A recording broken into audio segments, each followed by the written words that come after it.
Beasiswa KIP Kuliah merupakan program pemerintah yang dirancang untuk membantu mahasiswa dari keluarga kurang mampu agar dapat mengakses pendidikan tinggi. Namun, dalam beberapa tahun terakhir, muncul berbagai laporan mengenai penyaluran KIPK yang tidak tepat sasaran. Masalah ini terjadi karena beberapa faktor, seperti ketidaktepatan basis data penerima bantuan, verifikasi dokumen yang kurang ketat di tingkat perguruan tinggi, serta adanya penyalahgunaan informasi oleh pihak-pihak tertentu. Akibatnya, masih ditemukan mahasiswa dari keluarga yang mampu menerima KIPK, sementara mahasiswa yang benar-benar membutuhkan tidak selalu mendapatkan kesempatan tersebut. Kondisi ini tidak hanya mengurangi efektivitas program, tapi juga menghambat tujuan utama KIPK sebagai instrumen pemerataan pendidikan. Oleh karena itu, penting untuk mengkaji penyebab salah sasaran dan mencari solusi agar beasiswa ini dapat diberikan secara lebih tepat dan adil.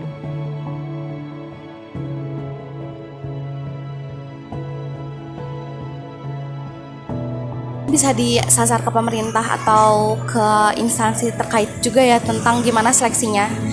Maksudnya kadang harus lebih teliti mungkin ya, karena harus divalidasi juga datanya. Kayak waktu itu ada foto keluarga, terus ada foto depan rumah. Mungkin nanti kalau misalnya ke depannya mungkin akan meribetkan, cuman lebih detail lagi, ada kunjungan ke tempat rumahnya, terus ada surat keterangannya, ada rekomendasi misalnya dari tetangga atau dari kepala RW atau RT yang meyakinkan kalau misalnya itu sangat dibutuhkan untuk diberi bantuan gitu di kuliahnya. Jadi lebih meyakinkan daripada cuman kita surat keterangan tidak mampu, slip gaji, kan itu masih mungkin bisa ada kemungkinan dipalsukan. Tapi kalau misalnya ada rekomendasi atau kunjungan secara langsung, kemungkinan kecil salah sasarannya tuh lebih mengecil. Persyaratan yang harus dipenuhinya kayak nggak cuma sekadar foto rumah, foto hitung kendaraan, terus ngasih slip gaji orang tua gitu-gitu. Dan mungkin di setiap semesternya perlu diseleksi lagi juga, kayak perlu dicek nih data-datanya siapa aja yang sekiranya untuk kebutuhan primernya tuh udah mampu gitu-gitu. Dan orang yang dapat KIPK itu kan biasanya ada ya kelihatan, kayak misal temennya kayak oh iya ini dapet nih gitu-gitu. Dan banyak juga laporan-laporan, jadi mungkin untuk tesnya bisa ada wadah yang menerima laporan-laporan tersebut, dan ketika ada dapat laporan, kalau misalnya kita nggak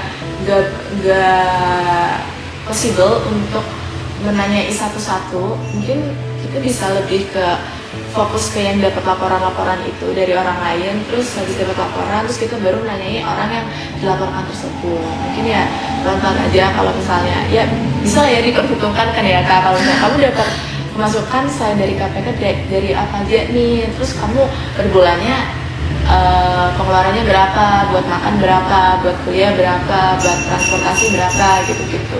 Dan kalau misalnya di luar dari KIPK dia udah merasa mampu untuk memenuhi kebutuhan tersebut, mungkin bisa dicabut dan bisa dikasihkan ke mahasiswa yang itu tuh benar-benar membutuhkan.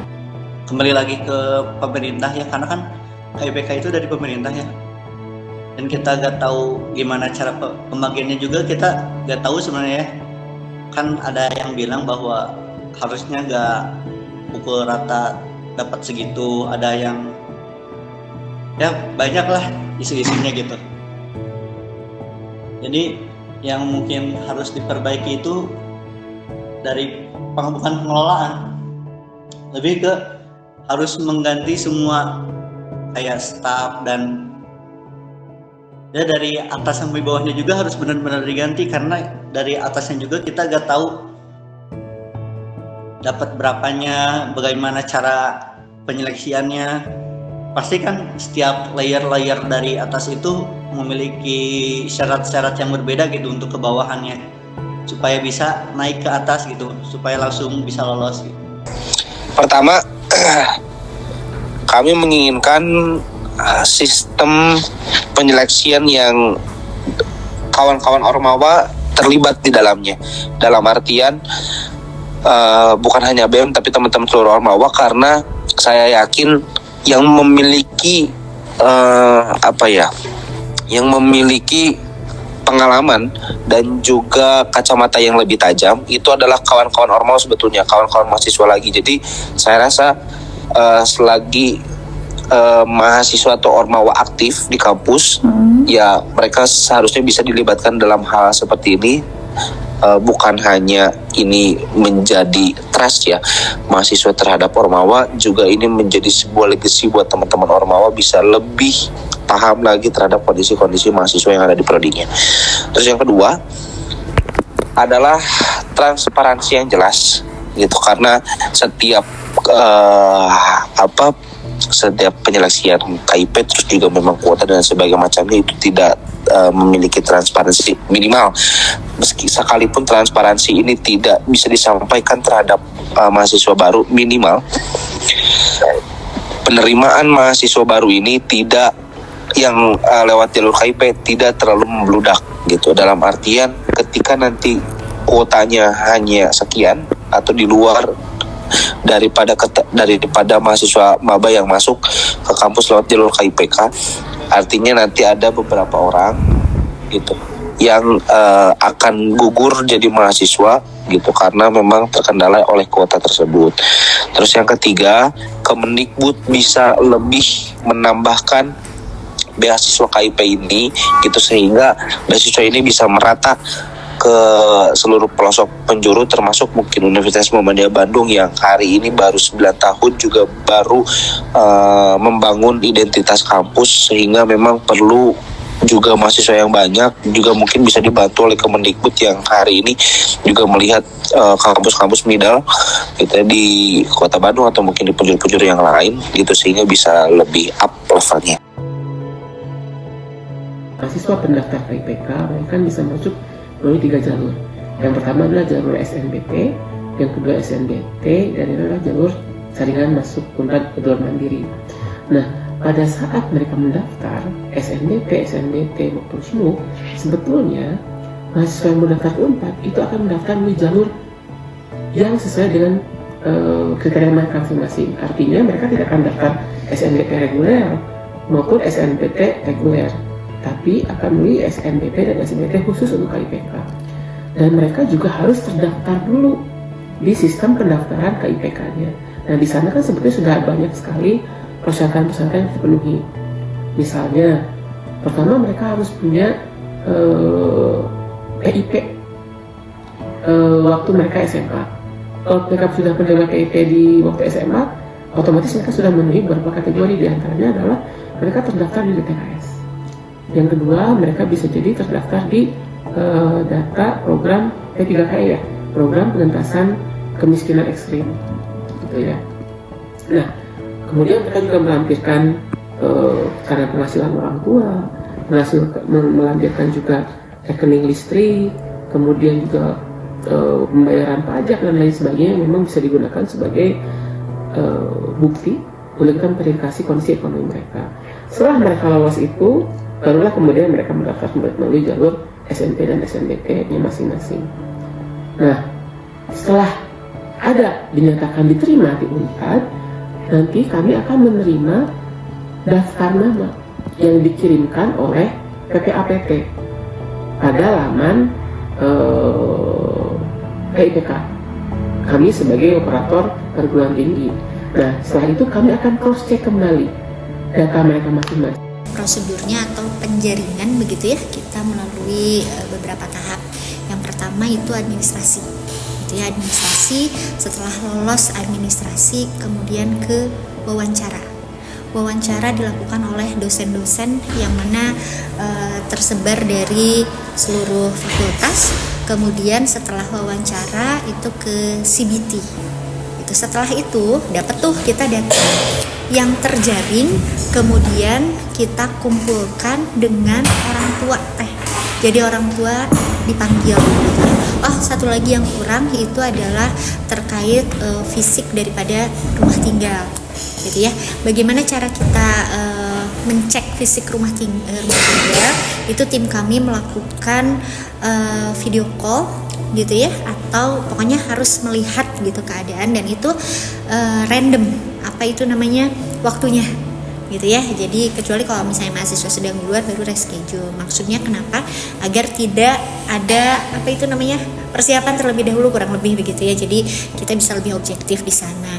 Jadi setelah beres itu ke yang tadi bahwa orang tua dipanggil gitu ya untuk penyamaan persepsi, dan di sana disebutkan bahwa yang lolos tadi dari mulai administrasi, wawancara, CBT, kemudian kelayakan fisik rumah tinggal, yang lolos ini akan diajukan KIP gitu ya. Jadi bukan lolos KIP nih yang di sini tuh, lolos untuk diajukan KIP gitu. Nanti kalau yang lolos KIP-nya seperti apa itu tentu berdasarkan ranking gitu ya. Nanti misalkan kan kita nggak tahu ya kuota itu dari kementerian berapa gitu. Baru kalau kita sudah punya bank data kasarnya, ketika sudah keluar kuota kan udah mengambil dari situ gitu kurang lebih. Ya, untuk kita prihatin kalau ada kasus seperti itu ya. Jadi kita hanya bisa menyekolahkan anaknya gitu ya, tanpa dibarengi dari administrasinya. Yang kedua,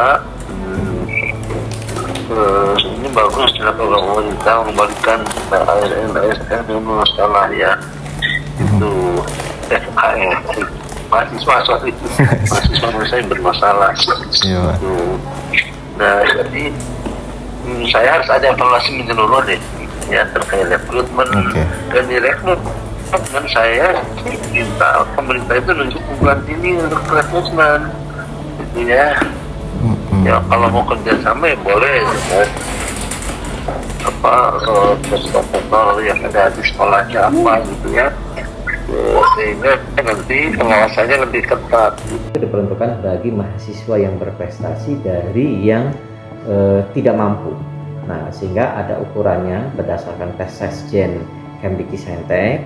Di situ adalah jelas bahwa ada skala prioritas. Skala prioritas itu dilihat dari kondisi ekonomi yang paling tidak mampu. Itu ada urutan-urutan alokasi kuota KIPK-nya. Itu tentunya diurutkan dari yang tidak mampu sampai yang memang agak mampu tadi ya. Tapi kita prioritas yang tidak mampu. Nah, itu yang pertama. Kemudian yang kedua adalah kita proporsional. Proporsional itu tentunya kalau perguruan tinggi mahasiswanya banyak ya kuota KIPK-nya juga banyak. Nah, cuman di dalam pelaksanaan itu ada perguruan tinggi tertentu. Kita sudah bagi nih, kalau di LDK itu berdasarkan proporsional. Nah, kita punya 420 perguruan tinggi, dari 420 perguruan tinggi itu kita punya 3.000 prodi. Nah, kita semua proporsional ketersebaran. Hanya yang kita tidak berikan alokasi ketika dia sedang terkena sanksi perguruan tingginya. Sanksi sedang, sanksi berat pasti tidak akan kena. Kemudian perguruan tinggi yang melakukan penyimpangan KIPK sebelumnya. Jadi contohnya KIPK-nya dia sudah dialokasikan, kemudian ada pungutan-pungutan di luar ketentuan yang harus disampaikan. Jadi contohnya mahasiswa itu tidak boleh ada pungutan lain-lainnya. Ternyata si kampus karena sahabat dari dia kurang dan yang lainnya mengambil dari mahasiswa. Baik itu tentunya living cost. Jadi mahasiswa itu kan ada dua komponen. Pertama biaya pendidikan. Biaya pendidikan itu ditetapkan oleh pemerintah masuk ke perguruan tinggi. Yang kedua ada biaya living cost, biaya hidup. Nah, biaya hidup itu kan tergantung tempat gitu ya, tergantung juga. Nah, itu harusnya diserahkan kepada mahasiswa. Ada beberapa kampus yang menahan itu, bahkan memotong. Nah, itulah yang dikenakan sanksi. Nah, itulah yang akhirnya kita berikan beberapa perguruan tinggi ini sanksi tidak diberikan kuota KIP karena dia melanggar ketentuan, melakukan pungutan-pungutan, kemudian tidak melaporkan sesuai dengan ketentuan. Jadi tidak semuanya yang diberikan alokasi KIP ini berjalan dengan mulus. Ada penyimpangan ya. Di Jawa Banten sendiri ada kurang lebih sekitar 13 kampus dengan penyimpangan totalnya 49 miliar. Nah, itu ya kita sendiri kan kita berharap semua baik-baik saja, tapi dalam pelaksanaannya kan ada penyimpangan-penyimpangan. Tapi penyimpangan-penyimpangan itu sudah kita tindak lanjuti. Pertama, mereka harus mengembalikan ke yang berhak mahasiswa. Kemudian yang kedua, kalau ini sudah masuk ke pidana, kita masukkan ke APH. Jadi nanti ada yang ya terbukti, ada yang sudah di penjara, masuk kejaksaan, kemudian masuk polisian. Nah, ini semua sesuai ketentuan ya, penyimpangan-penyimpangan akan kita tindak lanjuti gitu.